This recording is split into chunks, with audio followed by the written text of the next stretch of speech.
এটি ভারতের সেই মন্দির যেখানে ভগবান শ্রীকৃষ্ণ তার এক মহান ভক্তের জন্য নিজের মন্দিরের দেওয়াল ভেঙে দিয়েছিলেন এবং তার মূর্তিটিকে পুরো ১৮০ ডিগ্রি ঘুরিয়ে নেন।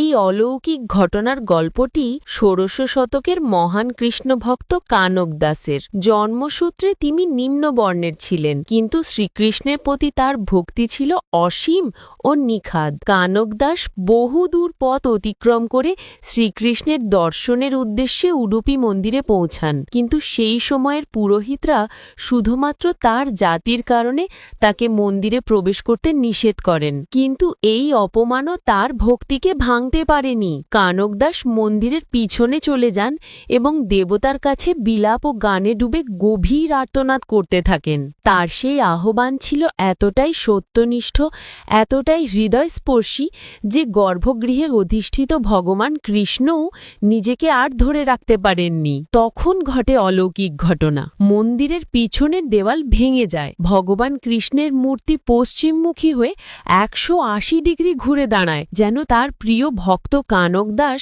তাকে দর্শন করতে পারেন।